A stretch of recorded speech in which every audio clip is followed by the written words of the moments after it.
First of all, thank you for watching this presentation. My name is Manuel Alcántara-Plá. I come from Madrid, and I will be talking today about the appealing side of hate speech with the subtitle The Sense of Belonging of Right-Wing Extremism in Social Media. The main hypothesis I've been working with is that the sense of belonging is a key element in extreme discourses, especially those related to hate speech. That's why I'll be looking at how group identity is constructed using confrontation and a negative depiction of the others, and also how emotions are used in order to convey this sense of belonging at the difference with other communities. This is part of the research we are carrying out in our group. You can find more information, the URL you have on the slide. Our work is focused on digital political discourse, mainly in Spain, and we research digital radical discourses such as populism or the new extreme right, mostly related to discrimination of other collectives or communities. Lately we're working on the youth online, how they use social media to convey their political ideas. In this research, I have studied the discursive construction of a group of young Vox followers in a 44 messages corpus of Twitter. Taking a qualitative approach, tweets were analyzed looking for strategies related to politeness and emotions. For those of you who don't know Vox yet, it is a extreme right party in Spain, quite new, but quite successful also.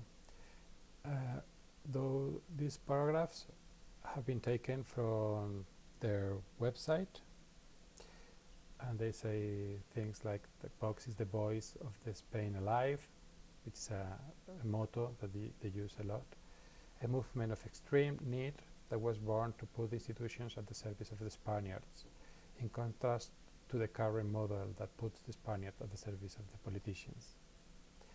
It's the party of the common sense, the party that gives voice to what millions of Spaniards think at home. They are the only ones fighting against the suffocating political correctness, and they fight for freedom of thinking and of speech, and against the media and the parties. I follow already existing theories, mainly face constituting theory of Arundale, where the concept of face is understood as a connection or distance between groups. So it's a way of studying politeness in relation to the sense of belonging to a group, or as a way of putting distance between two groups.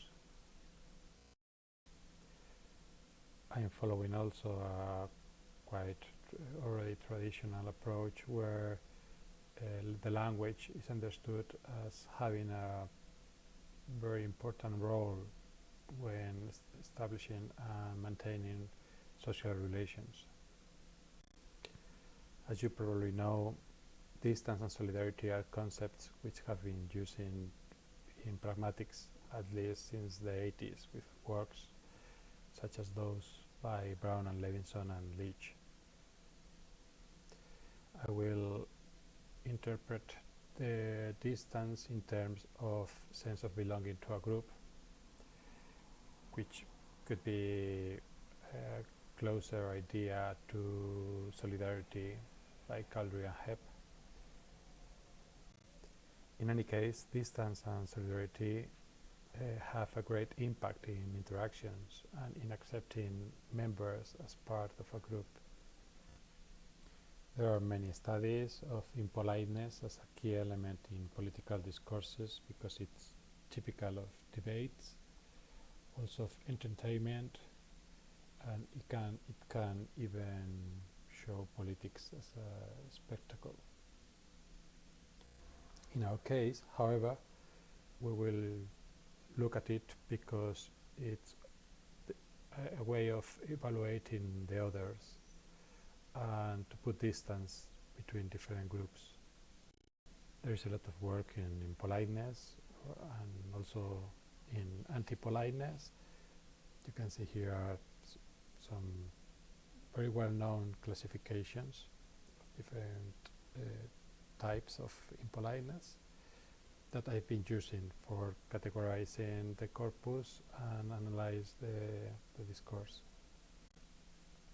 I will show you the corpus in two parts. First, how they represent the outgroup, the others, and then how they represent themselves. Regarding the depiction of the outgroup, what I found is a clear association of the other with negative intentions or aptitudes, very, very negative, in fact. In only 44 messages, I found a lot of words such as attack, threaten, violate, invade, harass, kidnap, and oppress, and messages like they destroy every symbol of the Christian civilization. When we look at the modifiers, we find a lot of derogatory comments and insults like feminazis, uneducated, barbarians, illegal, criminals, mafias, murderers, kidnappers, accomplices, communists, and so on. They are also represented as animals. They are herds that live in burrows. Keep in mind that I have only analyzed 44 messages and I found so many insults. In these examples, we can see that the others threaten them, so they are dangerous, they are totalitarian trash, they are a fraud, they lie to the people, they are rancid communism, they are the kings of do what I say and not what I do, so on. In a clear contrast, I found that 36% of messages show positive personal qualities of members of the in-group. They are depicted as committed, persevering, and brave, a lot of times in hard context. They are represented as conservationist, so they care for the planet. I've also found 38% of messages with direct identification of the in-group and 16% of messages with acknowledgement of good actions done by members of the group. Let me show you a last example to see the polarization that they are conveying. They start by saying, let's stop the invasion. You cannot smoke in the street, but they, the immigrants, can come in boats illegally and contagious because of the COVID-19 situation, and they can walk freely in Spain. The government must know that our patience, the patience of the Spaniards, has a limit.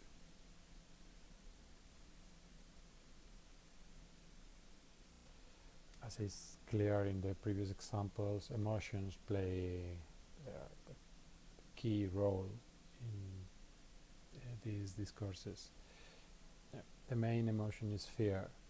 I found it in 41% of the messages. They say that the others hate books,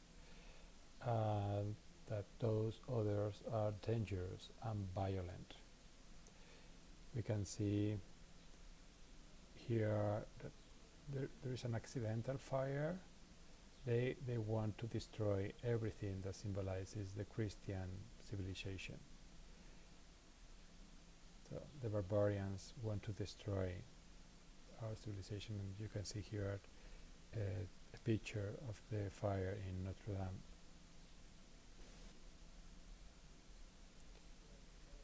In the other example, we see a depiction of the others as animals. A herd of people from Morocco has raped a child of 12 years old.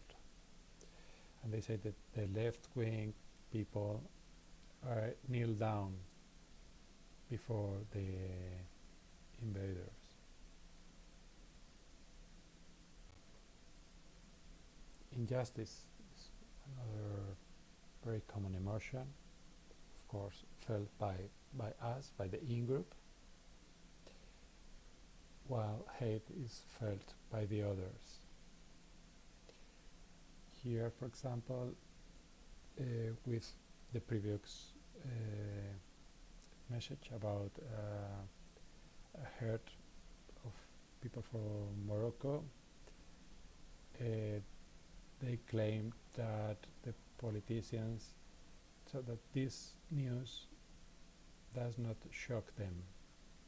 They find it normal, and they will make them accountable of it, because they find it is an injustice, of course. Or here to talk about martyrs that have not been recognized. When they talk about themselves, we find positive emotions. Mostly we find that they feel proud of themselves. They say thank you to some of their members for things that they have done. So the corpus clearly shows that the hypotheses were right, but what I found very, very surprising is the intensity of the use of these strategies. In only 44 messages, I found 78 mentions against the outgroup and 67 for the in-group, and we have seen very, very polarized.